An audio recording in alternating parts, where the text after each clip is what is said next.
Welcome to another film breakdown. Nope, not a film breakdown. Man, I gotta get that out of my system. Welcome to another draft grades video. Today we have the AFC South, and we are going to start with the Tennessee Titans. A lot of this is a terrible division, so a lot of these guys picked very high. And nobody in the entire NFL picked higher than the Tennessee Titans, who were slotted at the number one pick. Now, I think I have a hot take on the number one pick for this year's draft. I think that Cam Ward is not going to come in and instantly turn the franchise around.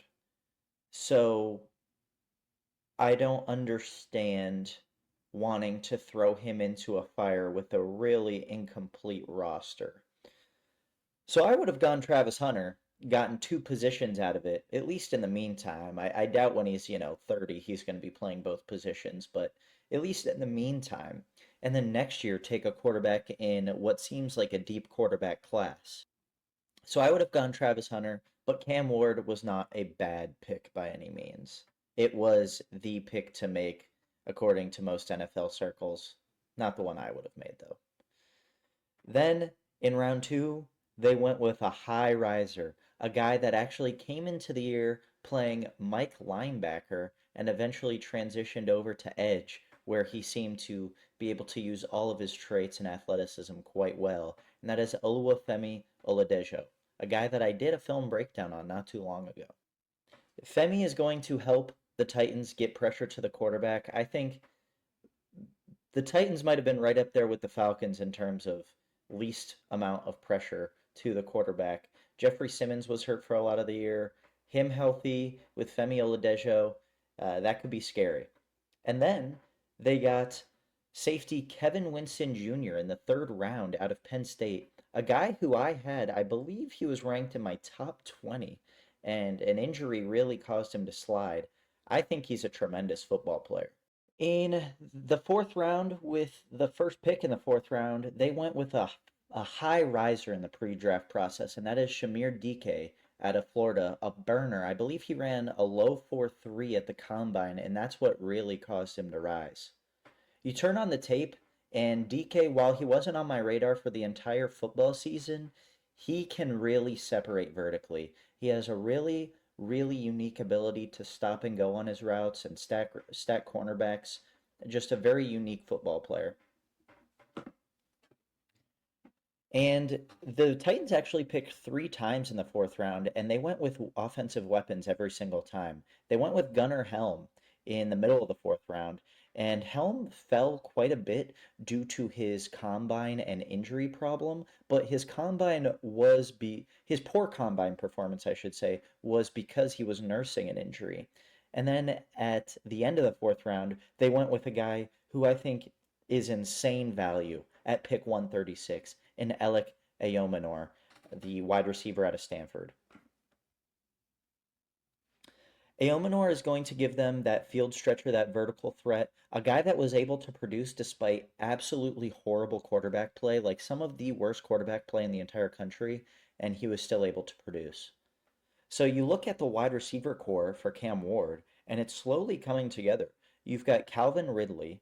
You've got, I don't want to say Treylon Burks or Tyler Boyd because I don't think that they're going to be taken seriously in that room. But you've got Tyler Lockett, a savvy veteran. You've got maybe Tyler Boyd makes the roster. I would say one of Tyler Boyd or Treylon Burks makes the active roster. And then you've got Shamire DK and Alec Ayomanor. Though that is a very solid wide receiver core, and even if only one of DK and Ayomanor pans out, that's a win in the fourth round. They then went and got one of my favorite guards in the entire draft in Jackson Slater. I just made a film breakdown on him if you want to check that out. He comes from Sac State, never transferred, played with his brother, and he lit Sac State and the Big Sky Conference on fire. He was an All-American type player for the entirety of his career there. He's savvy, he's big, he can move. I like him a lot.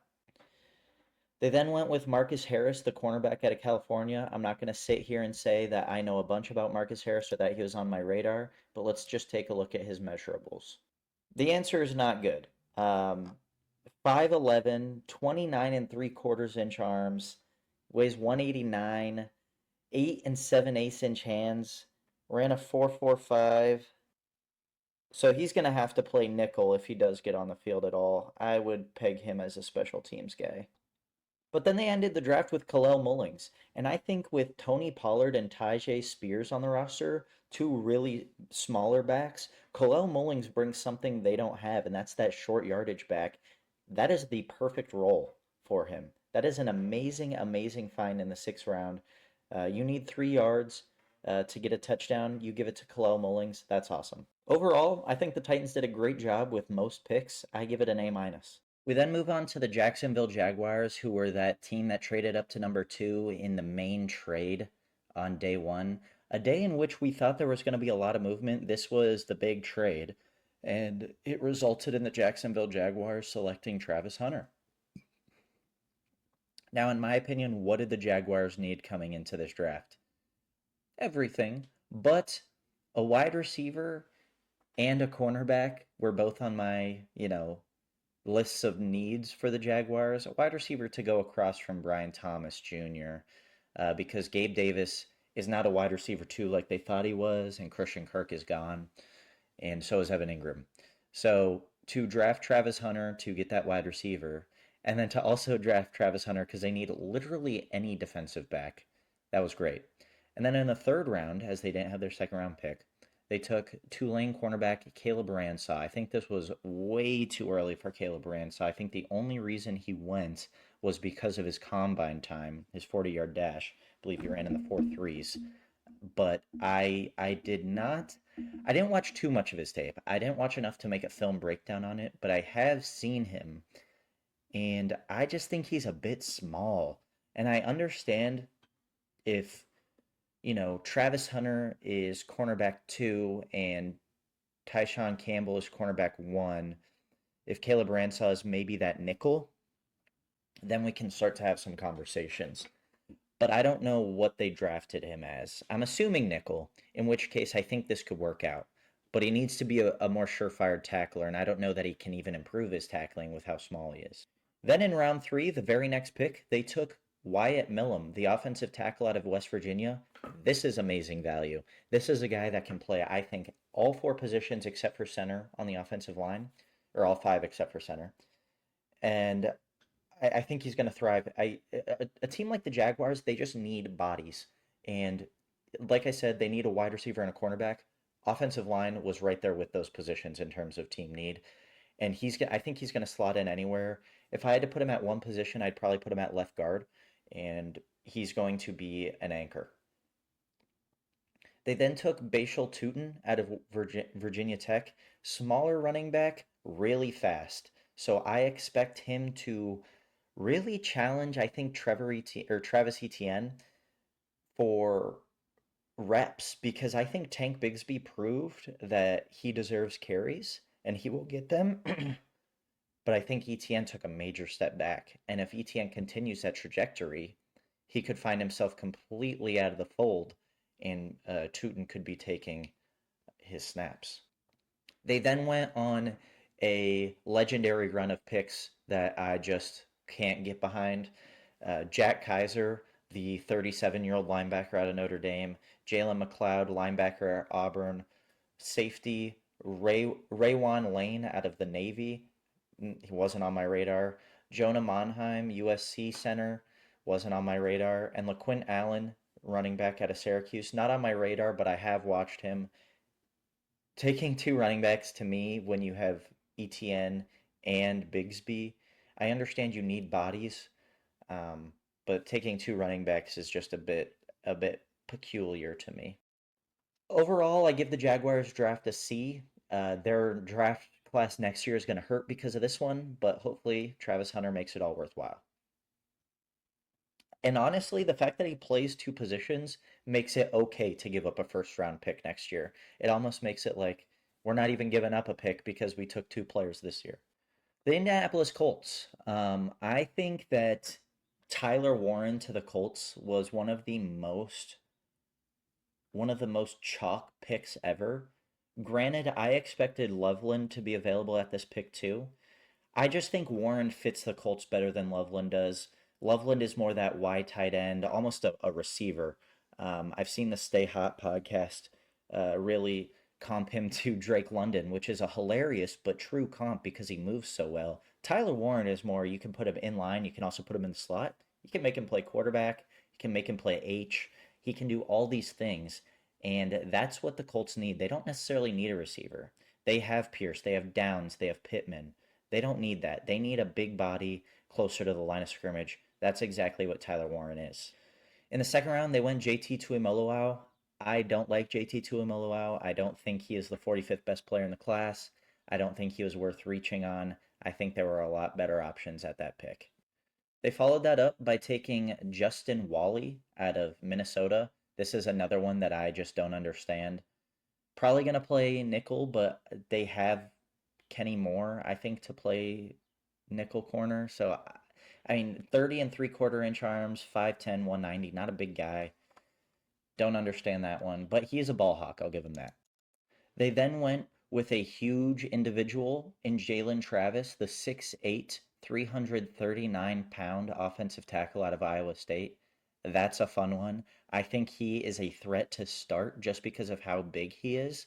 Um, he played left tackle. I could really see him playing right tackle. He reminds me a lot of Spencer Brown in the sense he's huge and his athleticism is pretty. I mean, 35-inch vertical for a 6'8", 339-pound offensive tackle. That's awesome. 34 and 7/8 inch arms too. And then they went with running back DJ Giddens out of Kansas State. I think this is a great pairing with Jonathan Taylor. Taylor, as the years go on, isn't going to be able to do those 30 carry games, and especially with the injury history. Give it to DJ Giddens in some instances and get that lightning in a bottle sort of play from him every once in a while. And then they went with Riley Leonard. This is way more fascinating. I haven't seen one person talk about Riley Leonard being drafted to the Colts.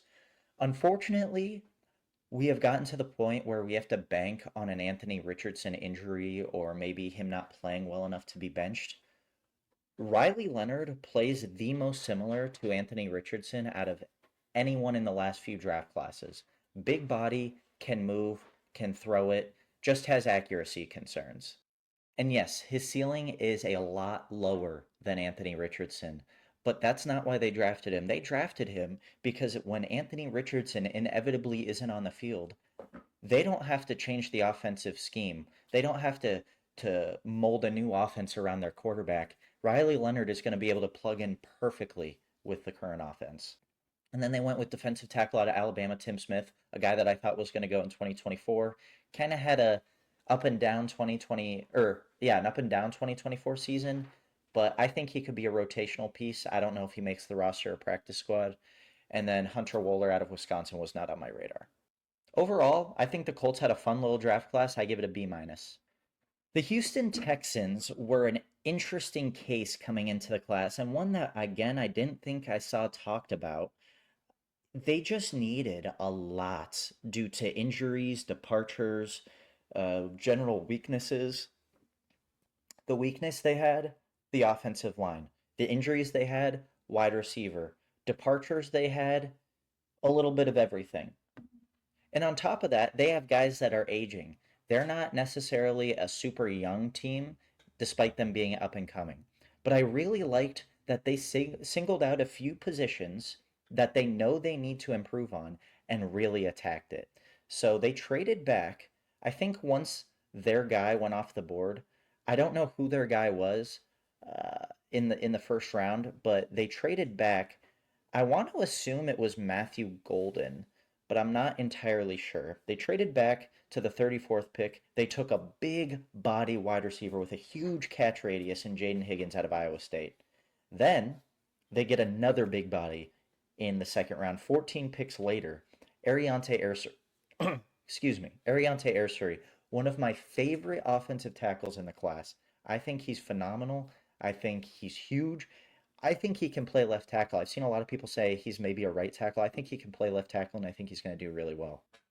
And then they took Jaden Higgins' teammate, Jalen Noel, the speed demon, out of Iowa State. And what's funny to me about this is that a lot of the discourse between Jaden Higgins and Jalen Noel in the pre-draft process is which Iowa State would you like better?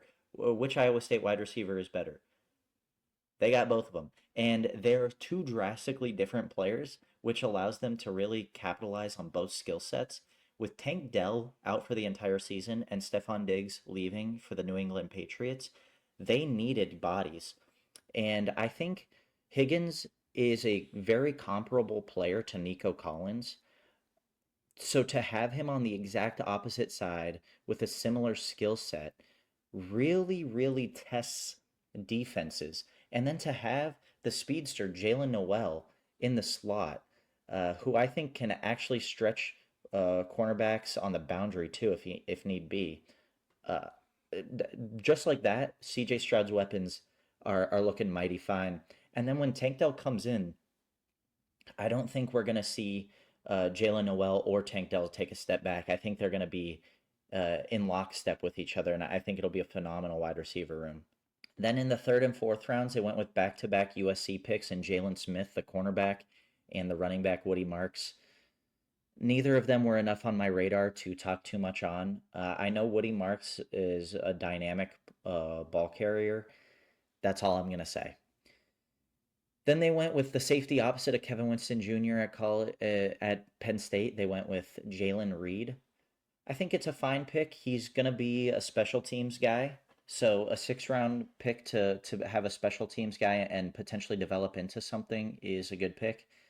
Graham Mertz in the 6th round was mind-boggling.